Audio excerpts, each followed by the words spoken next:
Shalom semuanya. Yeremia 9 ayat 23 dan 24 berkata, "Beginilah firman Tuhan, janganlah orang bijaksana bermegah atas kebijaksanaannya. Janganlah orang kuat bermegah atas kekuatannya. Janganlah orang kaya bermegah atas kekayaannya. Namun siapa yang mau bermegah, baiklah ia bermegah atas hal ini, bahwa ia memahami dan mengenal aku, bahwa akulah Tuhan yang menunjukkan kasih setia, keadilan, dan kebenaran di bumi. Sungguh, semuanya itu kusukai." Demikianlah firman Tuhan. Ada berapa banyak di antara saudara yang mau menyenangkan hati Tuhan? Mari katakan bersama saya, menyenangkanmu, senangkanmu, hanya itu kerinduanku. Menyenangkanmu, senangkan hatimu, hanya itu kerinduanku. Hanya itu kerinduanku. Hanya itu kerinduanku.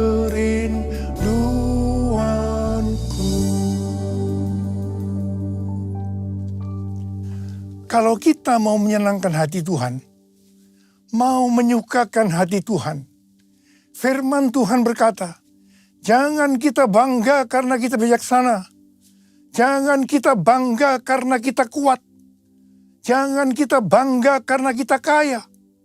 Tetapi kalau mau bangga, banggalah dan bersukacitalah karena kita mengenal Dia dan memahami Dia. Dialah Allah yang setia, Allah yang adil, dan Allah yang benar. Semua nilai dunia ini akan hilang maknanya bila dibandingkan dengan pengenalan akan Allah.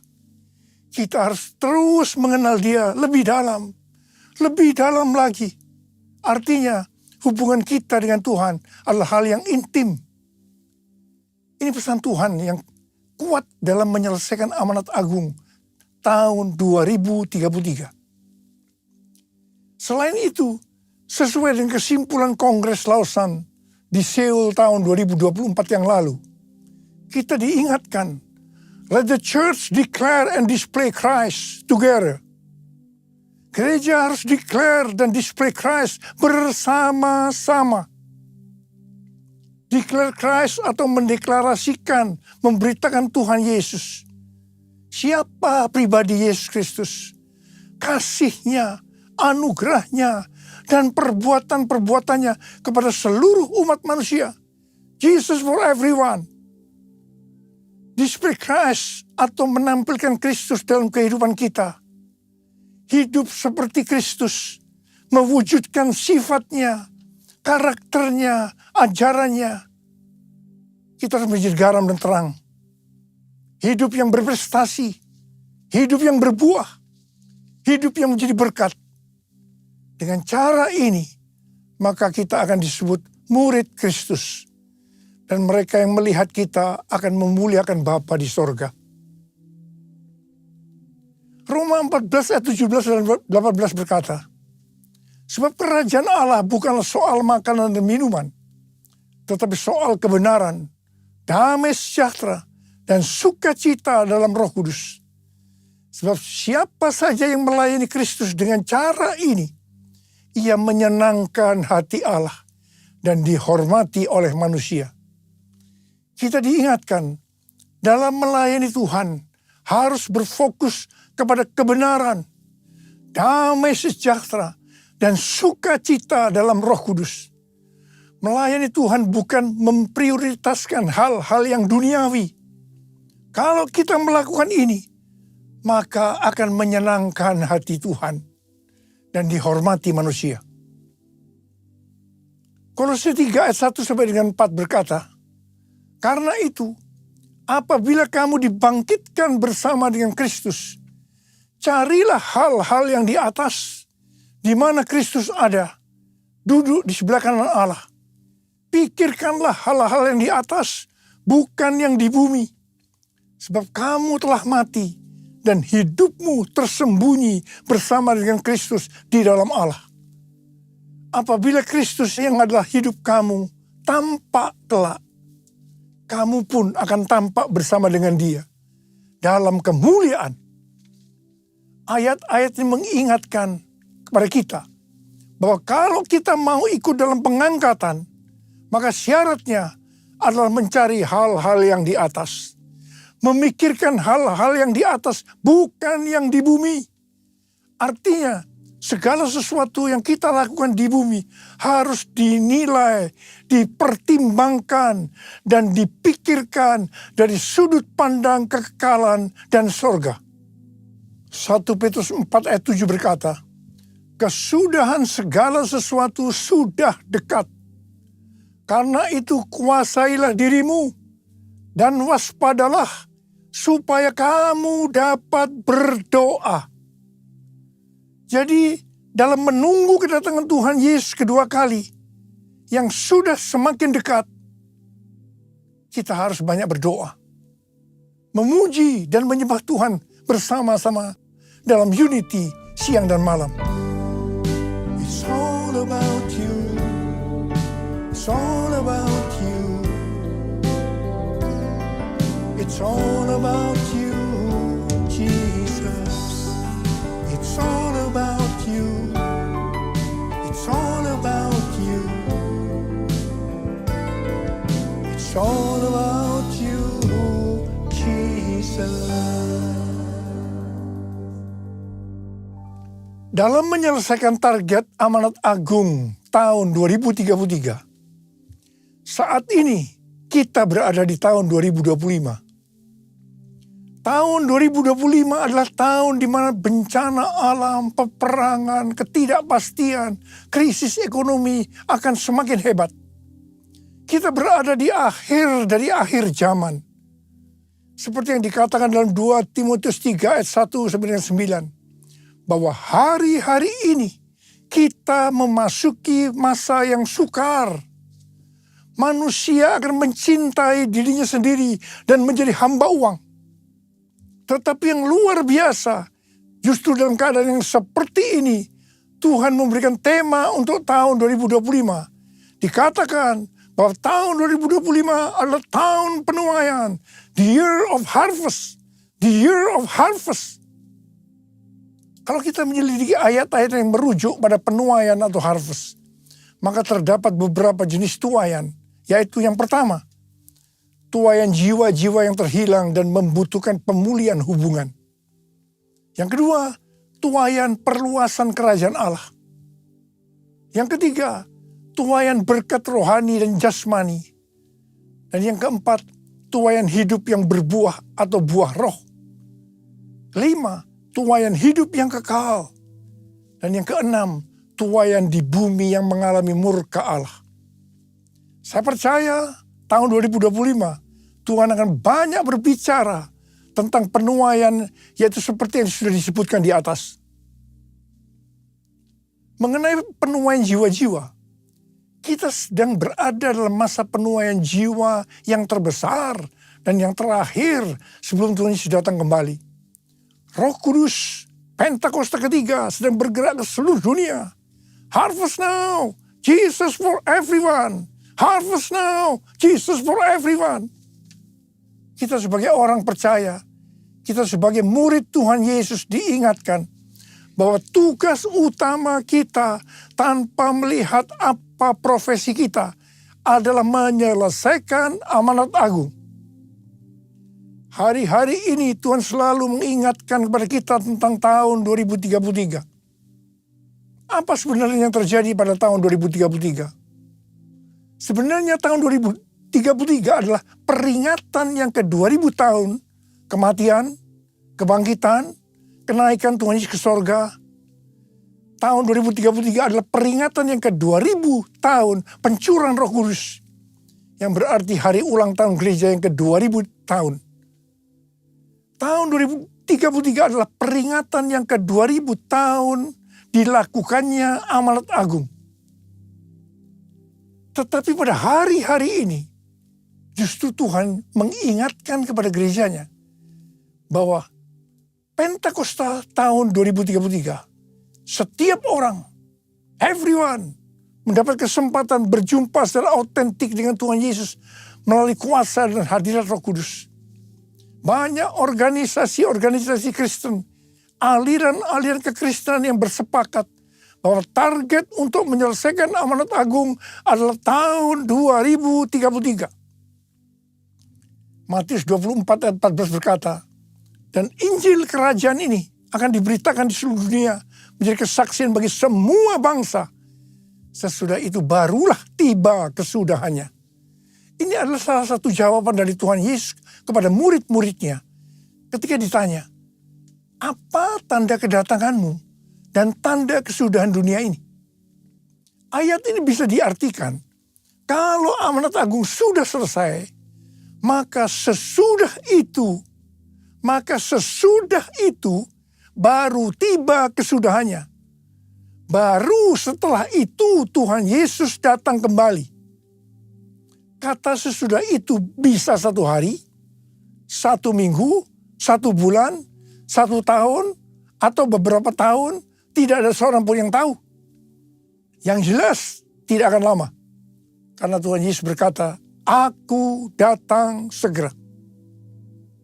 Jadi kalau target penyelesaian amanat agung tahun 2033, maka kita harus bersiap-siap karena waktunya sudah singkat. Saya tidak berkata bahwa Tuhan Yesus pasti datang tahun 2033. Ini tidak alkitabiah. Tetapi kalau berkata Tuhan Yesus bisa datang tahun 2033, ini alkitabiah. Karena Tuhan Yesus bisa datang sewaktu-waktu.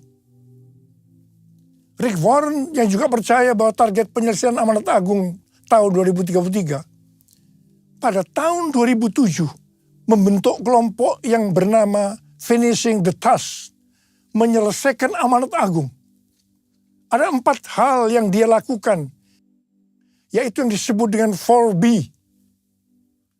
B pertama, Bibles.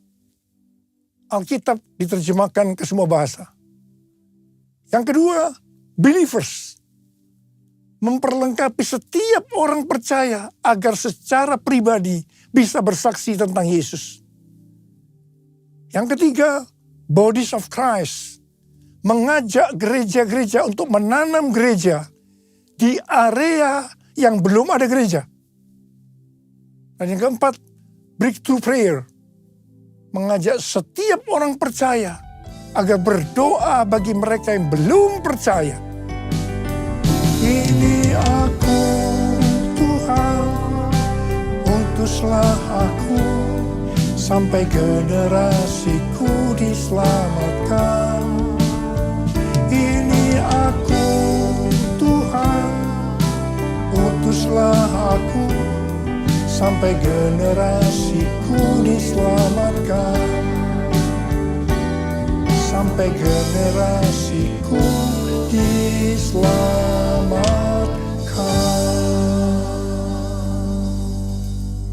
Selain penuaian jiwa-jiwa, maka tahun 2025 adalah tahun penuaian berkat secara materi. Haleluya! Kalau kita melihat kitab Nabi Hagai, maka di sini Tuhan berbicara melalui Nabi Hagai kepada Zerubabel bin Shealtiel, Bupati Yehuda, dan Yosua bin Yosadak, Imam Besar. Tuhan menegur bangsa Israel, karena selama ini mereka hanya sibuk membangun rumahnya sendiri. Tetapi rumah Tuhan tidak dibangun dan tetap menjadi reruntuhan. Akibatnya, yang pertama, mereka menabur banyak, tetapi membawa pulang hasil sedikit. Mereka makan, tetapi tidak sampai kenyang. Mereka minum, tetapi tidak sampai puas. Mereka mendapat upah, tetapi tidak pernah cukup. Karena seperti ditaruh dalam pundi-pundi yang berlubang. Banyak pengeluaran yang tidak terduga, seperti sakit, dicuri, dirampok, dan lain-lain. memasuki tahun 2025, adakah di antara kita yang keadaannya sama seperti orang Israel pada waktu itu? Kalau kita mau mengalami penuaian berkat secara materi, maka kita harus melakukan seperti teguran Tuhan kepada bangsa Israel waktu itu. Mungkin selama ini kita hanya mementingkan rumah kita saja yang dibangun, sedangkan rumah Tuhan dibiarkan terbengkalai. Selama ini kita tidak membangun rumah Tuhan yang adalah tubuh kita. Yang kita bangun selama ini hanya kedagingan kita saja. Mari kita bertobat. Kita bangun kerohanian kita menjadi seperti gambar Yesus. Menjadi murid Tuhan Yesus. Menjadi pemenang. Saya percaya kita akan menuai berkat secara materi. Jiwaku terbuka untuk-Mu Tuhan. Selidiki, nyatakan segala perkara. Singkapkan semua yang terselubung, supaya ku layak di hadapan-Mu Tuhan. Ada pendapat dari sebagian orang bahwa persepuluhan sudah tidak relevan lagi untuk zaman ini. Alasannya, yang pertama, persepuluhan itu merupakan bagian dari hukum Taurat. Yang kedua, pada zaman anugerah sekarang ini, memberi untuk Tuhan tidak dibatasi persepuluhan saja. Tetapi kita bisa memberi lebih banyak, termasuk memberi seluruh hidup kita. Apakah pernyataan ini benar? Ini jawabannya. Kalau kita melihat dalam Alkitab tentang persepuluhan, maka akan didapatkan hal-hal sebagai berikut. Yang pertama, persepuluhan sudah ada sebelum zaman Taurat. Ini dilakukan oleh Abraham dengan memberi persepuluhan kepada Melkisedek, Raja Salem, sebagai gambaran memberi kepada Tuhan. Yang kedua, persepuluhan dalam hukum Taurat diberikan oleh umat Tuhan dari seluruh hasil benih yang tumbuh di ladang. Yang ketiga, persepuluhan pada masa setelah pembuangan ke Babel. Ketika umat Tuhan tidak setia terhadap perjanjian dengan Allah, maka Allah menegur mereka. Kalau mereka ingin sungguh-sungguh kembali kepadanya, maka mereka harus menunjukkan komitmen, yaitu dengan mempersembahkan persepuluhan dari berkat yang Tuhan berikan kepada mereka. Yang keempat, persepuluhan pada zaman Yesus. Di sini Tuhan Yesus mengkritik persepuluhan orang-orang Farisi. Tuhan Yesus tidak menolak praktik persepuluhannya, tetapi Tuhan Yesus menegur mereka karena mengabaikan keadilan, belas kasihan, dan kesetiaan. Tuhan Yesus berkata, yang satu, yaitu persepuluhan, harus dilakukan. Dan yang lain, keadilan, belas kasihan, kesetiaan, jangan diabaikan. Yang kelima, persepuluhan pada zaman anugerah masa kini. Seperti yang tadi disebutkan, bahwa ada sebagian orang yang menganggap bahwa kita berada dalam zaman anugerah. Sehingga tidak perlu ada aturan-aturan dalam memberi persembahan seperti persepuluhan. Kita bebas memberi, termasuk mempersembahkan seluruh kehidupan ini. Ini sepertinya baik, tapi tidak benar. Persepuluhan adalah jumlah minimal yang Tuhan minta kepada kita untuk dipersembahkan dari berkat yang Tuhan berikan kepada kita. Kalau yang minimal ini saja dipermasalahkan, apalagi yang lebih besar dari itu, termasuk persembahan seluruh kehidupan ini. Persepuluhan kita berikan karena kita mengasihi Tuhan. Persepuluhan dipersembahkan dengan respon atas kesetiaan Tuhan. Allah selalu setia dan tetap setia sampai pada hari ini. Karena itu tidak perlu ragu-ragu untuk memberikan persepuluhan. Persepuluhan masih berlaku sampai hari ini. Apa berkat yang Tuhan sediakan kalau kita memberikan persepuluhan? Kita akan baca di Maleakhi 3 ayat 8 sampai dengan 12. Mari kita baca bersama-sama. Bolehkah manusia menipu Allah? Namun kamu menipu aku. Tetapi kamu berkata, dengan cara bagaimanakah kami menipu engkau? Mengenai persembahan, persepuluhan, dan persembahan khusus. Kamu telah kena kutuk, tetapi kamu masih menipu aku. Ya, kamu seluruh bangsa. Bawalah seluruh persembahan persepuluhan itu ke dalam rumah perbendaharaan, supaya ada persediaan makanan di rumahku. Dan ujilah aku, firman Tuhan semesta alam. Apakah aku tidak membukakan bagimu tingkap-tingkap langit dan mencurahkan berkat kepadamu sampai berkelimpahan. Aku akan menghardik bagimu belalang pelahap, supaya jangan dihabisinya hasil tanahmu, dan supaya jangan pohon anggur di padang tidak berbuah bagimu. Firman Tuhan semesta alam. Maka segala bangsa akan menyebut kamu berbahagia, sebab kamu ini akan menjadi negeri kesukaan. Firman Tuhan semesta alam. Saya mau berdoa buat saudara. Tahun 2025 adalah tahun penuaian berkat secara materi. Ada berapa banyak di antara saudara berkata amin. Saya percaya Tuhan. Angkat tangan saudara. Kita katakan bersama-sama. Aku percaya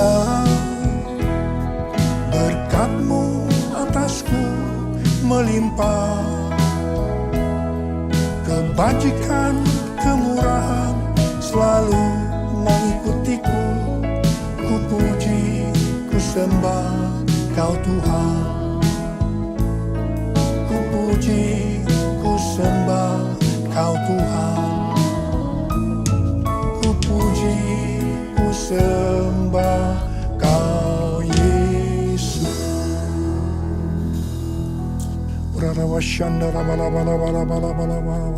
Mari angkat tangan kita. Berbahasa roh, yang sudah berbahasa roh, kita berbahasa roh saat ini.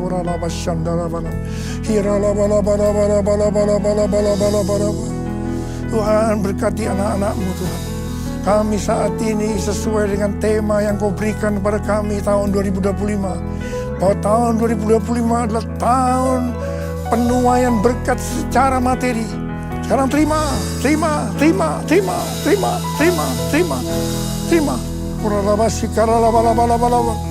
kasih Tuhan. Terima kasih. Berkat-Mu melimpah buat anak-anak-Mu. Berkat-Mu melimpah buat mereka. Terima kasih Tuhan. Dalam nama Yesus. Dalam nama Yesus. Haleluya. Amin.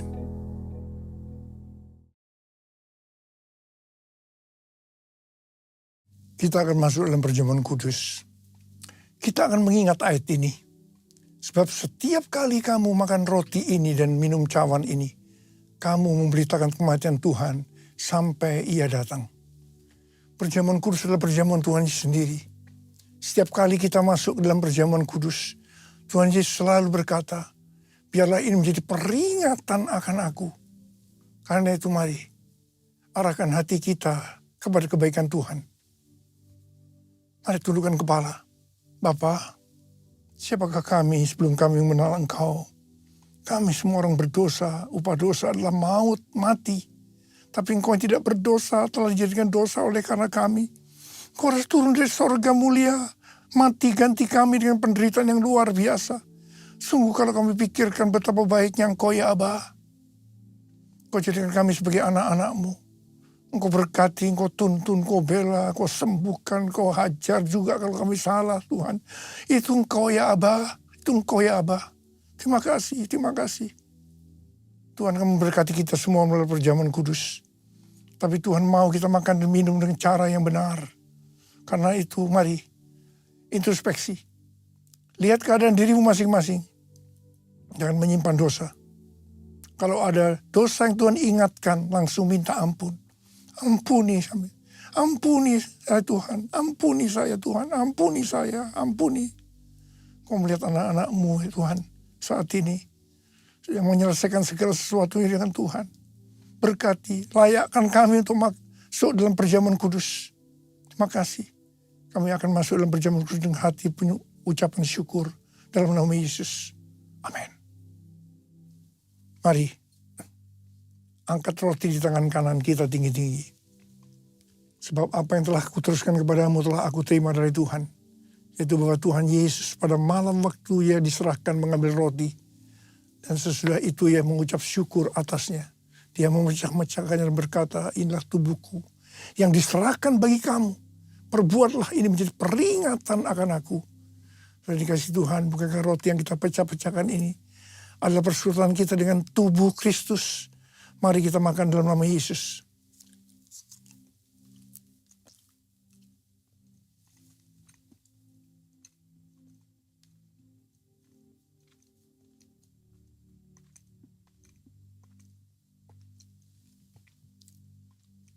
Angkat cawan di tangan kanan kita tinggi-tinggi. Demikian juga yang mengambil cawan sesudah makan lalu berkata, cawan ini adalah perjanjian baru yang dimeteraikan oleh darahku. Perbuatlah ini setiap kali kamu meminumnya menjadi peringatan akan aku. Sudah dikasih Tuhan, bukankah cawan pengucapan syukur. Yang atasnya kita ucapkan syukur adalah persekutuan kita dengan darah Yesus. Mari kita minum dalam nama Yesus.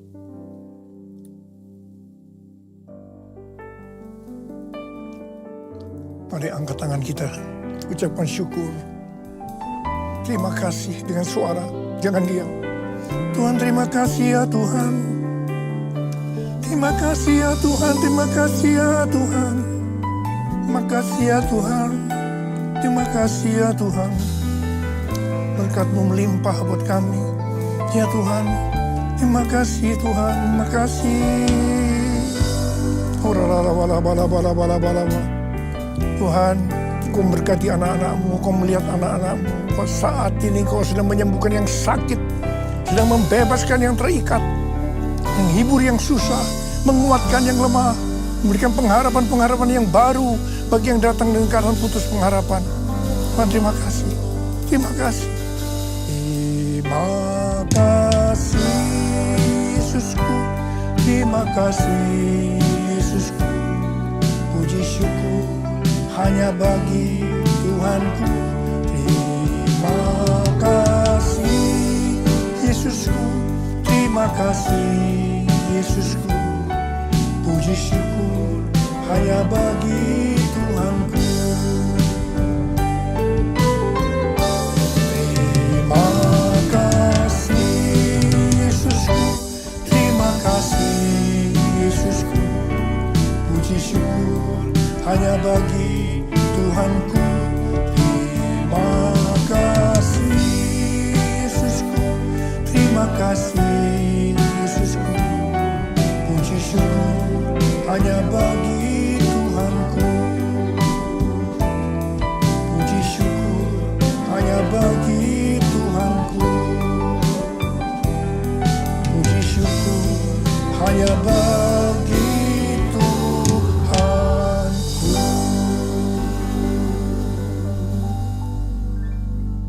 Mari angkat tangan kita.